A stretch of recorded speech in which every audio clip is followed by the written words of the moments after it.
आपके घर में यदि कोई व्यक्ति भक्ति करता है तो आपके घर को कोई भी नुकसान नहीं पहुंचा सकता।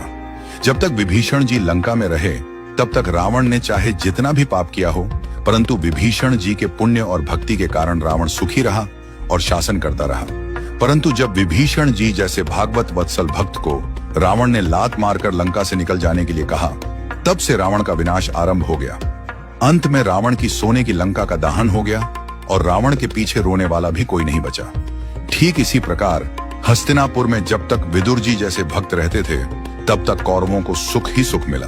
परंतु जैसे ही कौरवों ने विदुर जी का अपमान करके उन्हें राज्यसभा से जाने के लिए कहा और भगवान श्री कृष्ण जी ने विदुर जी से कहा, काका अब आप तीर्थ यात्रा के लिए प्रस्थान कीजिए, कौरवों के विनाश का समय आ चुका है। विदुर जी ने हस्तिनापुर छोड़ दिया और उसी समय से कौरवों का पतन प्रारंभ हो गया।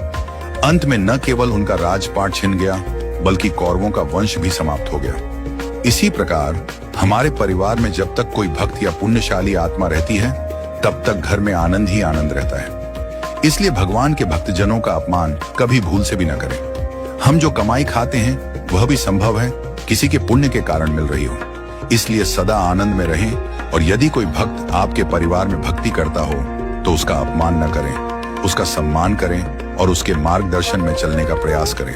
अपनी धन दौलत पद प्रतिष्ठा और शक्ति पर कभी अहंकार न करें, क्योंकि उसी व्यक्ति की बदौलत आपका संसार रूपी रथ चल रहा है। वही व्यक्ति आपका असली धन है, असली पूंजी है, जो आपको भक्ति के मार्ग पर ले जाएगा। यदि वह व्यक्ति एक बार आपके जीवन से चला गया तो समझ लीजिए कि आपका सबसे बड़ा आध्यात्मिक धन चला गया और यह मान लीजिए कि भगवान आपसे दूर चले गए।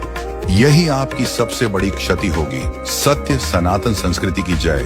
जय श्री राधे श्याम।